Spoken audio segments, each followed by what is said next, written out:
कुल इन कुंतुम तुहिब्बून अल्लाह फत्तबिऊनी युहब्बिबकुमुल्लाहु व यगफिर लकुम ज़ुनूबकुम सुभान अल्लाह, वल्लाहु गफूरुर रहीम। सुभान यानी ए महबूब तुम फरमा दो कि लोगो अगर तुम अल्लाह को दोस्त रखते हो तो मेरे फरमा बरदार हो जाओ, अल्लाह तुम्हें दोस्त रखेगा और तुम्हारे गुनाह बख्श देगा और अल्लाह ताला बख्शने वाला मेहरबान है। असल बात समझने की है कि हर चीज की असल ताजदारे दो जहां शाह सवारे लामकां मालिके ज़मीन व आसमान रूह कुन फ़कां हजूर पुन्नूर शाफी यौमिन नशूर हबीब रब गफूर हज़रत अहमद मुश्तबा हज़रत मोहम्मद मुस्तफ़ा। आप हर चीज़ की असल हैं, आप हर चीज़ की हकीकत हैं। हम हजूर सल्लल्लाहु अलैहि वसल्लम की हम आपकी अतात क्यों करते हैं?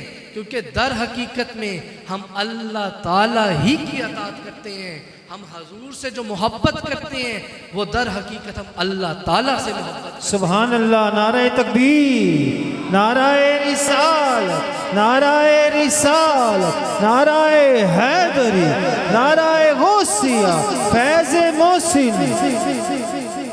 और हमारा तो ये मानना है कि जब तक एक मोमिन के दिल में हजूर नबी करीम सल्लल्लाहु अलैहि वसल्लम की मोहब्बत नहीं होगी उसका ईमान मुकम्मल ही नहीं हो सकता।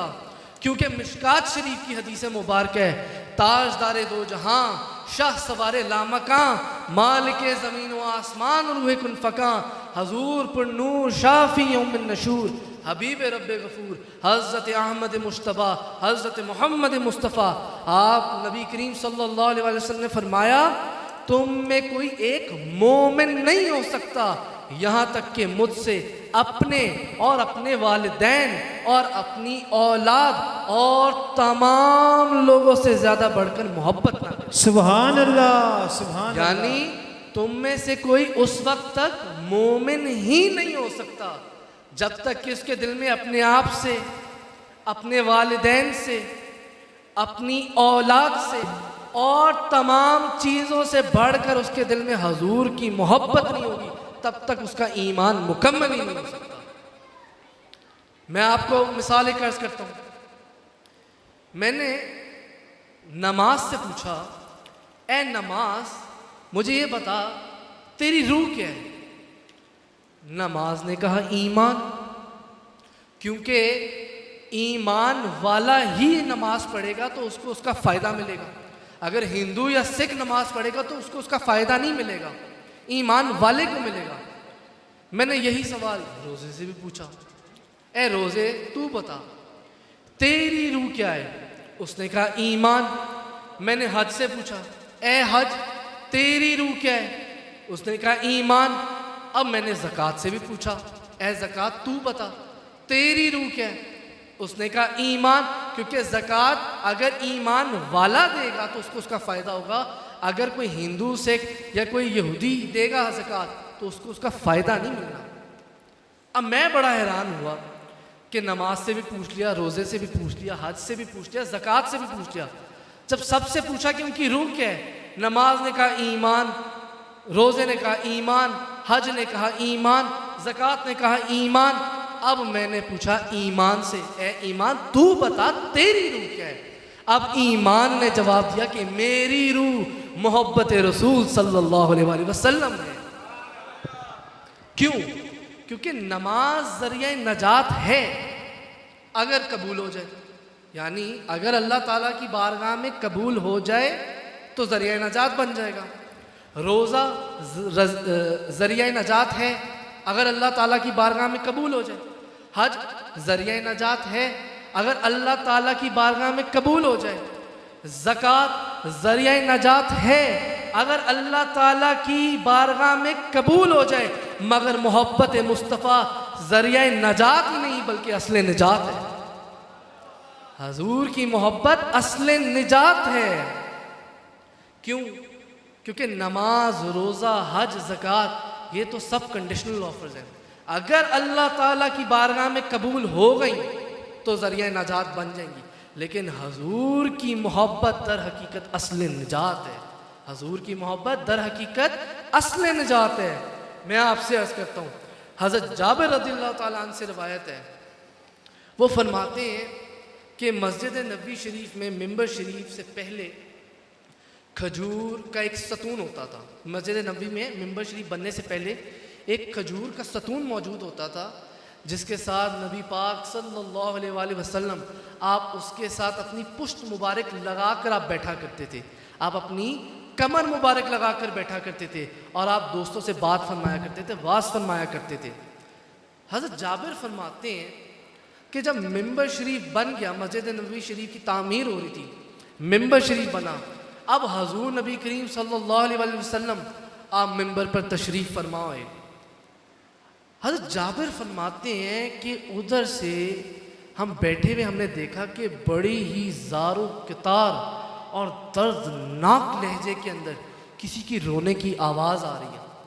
वो फरमाते हमने जब देखा तो हमने देखा कि एक सतून हजूर नबी करीम सल्लल्लाहु अलैहि वसल्लम की बारगाह में रो रहे और ज़ारो कितार रो रहे।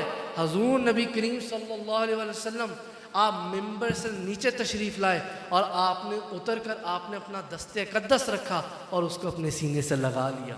अब जब हजूर ने उसको अपने सीने से लगाया तो उसके दिल को ठंडक भी मिली, उसके दिल को सुकून भी मिला और अब वो चुप हो गया। हजूर नबी करीम सल्लल्लाहु अलैहि वसल्लम आप फरमाने लगे सहाबा को, खुदा की कसम अगर मैं इसको सीने से ना लगाता तो ये क़यामत तक ऐसे ही रोता रहता। तो हजूर नबी करीम सल्लल्लाहु अलैहि वसल्लम ने आपने फिर सहाबा इकराम को हुक्म फरमाया, आपने उसको कटवा कर मिंबर शरीफ के नीचे वाली जगह पर दफन करवा दिया। मिशकात शरीफ की हदीस मुबारक है। यहाँ मुझे मेरे बाबा जान, मेरे मेंटोर, मेरे गाइड शेख मोहम्मद मोहसिन मुनव्वर यूसी, उनकी एक बात याद आ गई। वो फरमाते हैं मोहब्बत के अंदाज ही निराले होते हैं। सुभान अल्लाह, सुभान मोहब्बत के अंदाज ही निराले होते हैं।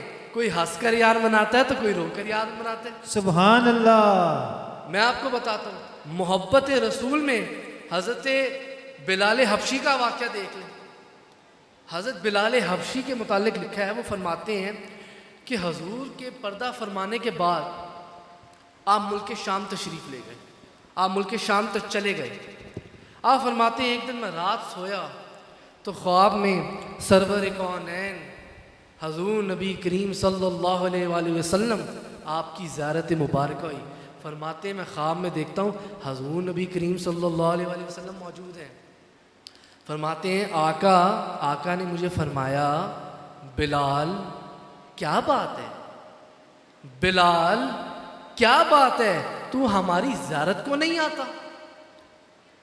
आप तरीक़त समझते थे, हज़रत बिलाल हबशी आप तरीक़त जानते थे। आपने सुबह उठते साथ आपने तैयारी की और आप रोज़ा रसूल की तरफ ज़ियारत के लिए आप वापस रवाना हुए। आप जब मदीना मुनव्वरा पहुँचे, हजूर की बारगाह में पहुँचकर रोज़ा अनवर की जो खाके पाक थी आप उसे उठाकर अपने चेहरे पर मलने लगे। आपने वो जो मिट्टी मुबारक थी रोज़े की जो खाके पाक थी आपने उसको अपने चेहरे पर मला। फरमाते हैं चेहरे पर मला और ज़ारो कितार आप रोने लगे। फरमाते हैं इतनी देर में मेरी नज़र हजूर के दो शहजादों पे पड़ी।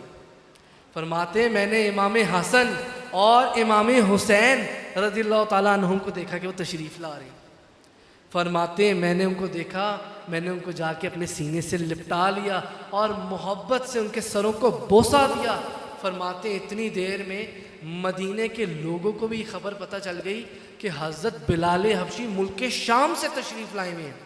अब वो भी मुलाकात करने के लिए, क्योंकि आपसे मोहब्बत रखते थे, फ़ौरन हज़रत बिलाल हबशी की तरफ आने लगे। अब जब मुलाकात की तो लोग मदीने के जो लोग थे हज़रत बिलाल हबशी की बारगाह में अर्ज़ करने लगे, बिलाल एक बार आज़ान ही सुना दें, एक बार आज़ान ही सुना दें, वो आज़ान जो हजूर की मौजूदगी में पढ़ा करते थे। एक बार आज़ान सुना दें, वो जो हजूर की बारगाह में पढ़ा करते थे। और लोग ये जानते थे क्योंकि हज़रत बिलाल हबशी ने हजूर के पर्दा फरमाने के बाद से आपने आज़ान देना छोड़ दी थी। इसीलिए उन्होंने हज़रत बिलाल हबशी की बारगाह में अर्ज़ की कि बिलाल एक बार आज़ान सुना दे, वो आज़ान जो हजूर की बारगाह में आप पढ़ा करते थे। हज़रत बिलाल हबशी ने आपने मदीने के लोगों से माज़रत की, आपने फरमाया मैंने अब अज़ान पढ़ना छोड़ दी है। क्यों? क्योंकि जब आप आज़ान दिया करते थे तो आप हजूर की ज़ियारत करके आज़ान दिया करते थे, आप हजूर का चेहरा देखकर आज़ान दिया करते थे। सुभान अल्लाह। अब ज़ाहिरी तौर पर वो चेहरा सामने ना था, आप फरमाने लगे मुझ में ताकत ही नहीं है कि मैं आज़ान पढ़ सकूँ। अब जब लोगों ने ये मंजर देखा कि हज़रत बिलाल हबशी किसी सूरत में मानने के लिए तैयार ही नहीं है कि वो आज़ान दें, अब उनको फिर दरवाज़ा नज़र आया शहजादों का। अब वो फिर पहुँचे इमाम हसन और इमाम हुसैन की बारगाह में और उनसे अर्ज़ की कि आप अर्ज़ करें हज़रत बिलाल से कि आज़ान दें।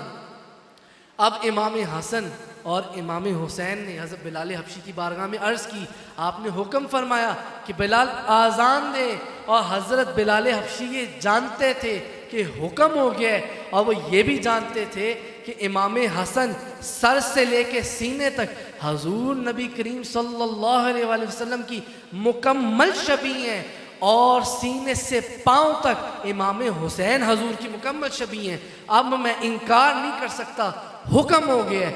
अब आपने अपनी आज़ान शुरू फरमाई, आपने आज़ान पढ़ी, अल्लाहु अकबर अल्लाहु अकबर अल्लाहु अकबर अल्लाहु अकबर सुभान अल्लाह। अशहदु अल्ला इलाहा इल्लल्लाह सुभान अल्लाह। अशहदु अल्ला इलाहा इल्लल्लाह सुभान अल्लाह। अशहदु अन्ना मुहम्मदर रसूलुल्लाह। अब जब बिलाल हबशी इस जुमले पर पहुंचे और आपको वो चेहरा ही ना नजर आया जिसको आप देखकर आज़ान पढ़ा करते थे, जिसको देखकर ये जुमला पढ़ा करते थे, आप ज़ारो कितार रोने लगे और आपके दिल को ऐसी चोट लगी कि आप वापस नीचे उतर आए जहाँ ज़माने रसालत में आप खड़े होकर आज़ान दिया करते थे। अब आप जगह ही छोड़ के आप नीचे आ गए, ज़ारो कितार रोने लगे। क्यों? क्योंकि आपको हजूर नबी करीम सल्लल्लाहु अलैहि वसल्लम का चेहरा ही ना नजर आया, वो चेहरा जिसको देखकर आप जुमला पढ़ा करते थे, अशहदु अन्ना मुहम्मद रसूलुल्लाह, अशहदु अन्ना मुहम्मद रसूलुल्लाह। तेरी आरज़ू में जीना, वाह वाह वाह सुभान। तेरी जुस्तजू में मरना, सुभान अल्लाह। तेरी आरज़ू में जीना, तेरी जुस्तजू में मरना, यही मेरी जिंदगी है, यही मेरी बंदगी है, यही मेरी बंदगी है। या मुझे हज़रत हसन बिन साबित का शेर याद आ गया, वो अहसनु मिन कलम तरकत आइनी वाजमलु मिन कलम तलिदिन निसाउ खुलिक़्ता मुबर्रअम मिन कुल्ली ऐबिन कअन्नका कद खुलिक़्ता कमा तशाउ। सुभान अल्लाह। वो अहसनु मिन कलम तरकत आइनी, या रसूल अल्लाह आपसे ज्यादा हसीन मेरी आंख ने हरगिज़ देखा ही नहीं। और हज़रत बिलाल हबशी जानते थे कि उन्होंने हजूर से ज्यादा हसीन कोई देखा ही नहीं है। सुभान अल्लाह। वाजमलु मिन कलम तलिदिन निसाउ, और या रसूल अल्लाह आपसे ज्यादा हसीनो जमील किसी माँ ने जना ही नहीं। और बिलाल हबशी ये भी जानते थे कि हजूर नबी करीम सल्लल्लाहु अलैहि वसल्लम से ज्यादा हसीनो जमील किसी माँ ने जना ही नहीं है। खुलिक़्ता मुबर्रअम मिन कुल्ली ऐबिन, या रसूल अल्लाह आपको तो हर ऐब से पाक व साफ पैदा किया गया, हर ऐप से। और बिलाल हबशी ये भी जानते थे कि आपको हर ऐप से पाक व साफ पैदा किया गया है। कान्ना का कद खुलिकता कमा तशाउ, और आपको तो ऐसे पैदा किया गया गोया कि जैसे आपने खुद चाहा। सुभान और अल्लाह। बिलाल हबशी ये भी जानते थे कि हजूर को ऐसे पैदा किया गया है गोया कि जैसे आपने खुद चाहा। सुभान अल्लाह। तेरी आरज़ू में जीना, तेरी जुस्तजू में मरना, वाह वाह वाह, सुभान। यही मेरी जिंदगी है, यही मेरी बंदगी है। या मुझे मेरे बाबा जान शेख मोहम्मद मोहसिन मुनव्वर की एक बात फिर याद आ गई। वो फरमाते हैं कि इश्क़ मुस्तफ़ा का दामन पकड़ लो, सिर्फ ये एक दामन है जिसको तुमने पकड़ना है और दुनिया की किसी चीज़ के पीछे नहीं जाना। क्यों? क्योंकि वो फरमाते हैं दिन हो या रात, ये उनका अक्सर फरमाना है। मैं आपको अर्ज़ करता हूँ, उनका अक्सर ये फरमाना है, दिन हो या रात, खाने की टेबल हो या कोई सफ़र हो, हम सुबह के वक्त आपकी बारगाह में सलाम करने जाएं या रात को सोते हुए खुदा हाफिज़ करने जाएं, आप सिर्फ एक ही बात फरमाते हैं कि इश्क़ मुस्तफ़ा तुम्हें कूट कूट के भरा होना चाहिए। वाह वाह। इश्क़ मुस्तफ़ा के अलावा तुम्हारे दिल में कोई चीज़ नहीं होनी चाहिए, सुभान कोई अल्लाह। चीज़ नहीं होनी चाहिए। और वो फरमाते हैं कि जहाँ हजूर का नाम आ जाए ना, तमाम चीज़ें छोड़ दो। वो अक्सर हमें एक और बात फरमाते हैं, वो फरमाते हैं हजूर का नाम अगर आ जाए ना, फॉर एग्जांपल तुम अजान सुनो, हजूर का नाम आ जाए, अशहदु अन्ना मोहम्मद रसूलुल्लाह, हजूर का नाम आ जाए, या किसी महफिल में या मजलिस में हजूर का जिक्र हो, उनका नाम आ जाए, तो फ़ौरन पढ़ दो सल्लल्लाहु अलैहि वसल्लम, कुर्रतु ऐनी बिका या रसूलल्लाह, कुर्रतु ऐनी बिका या रसूलल्लाह, या रसूलल्लाह आप तो मेरी आंखों की ठंडक हैं। सुभान अल्लाह। या रसूलल्लाह आप तो मेरी आंखों की ठंडक हैं, हमारी सारी बहारें आपसे हैं। बेशक। खैर, समझने की बात है, अल्लाह ताला हम दोस्तों के भी दिलों में हजूर नबी करीम सल्लल्लाहु अलैहि वसल्लम की पक्की और सच्ची मोहब्बत डाले, और हम अल्लाह ताला हमें हक समझने की, सुनने की तौफीक अता फरमाए। वाखिरु दावाना अनिल हम्दुलिल्लाह।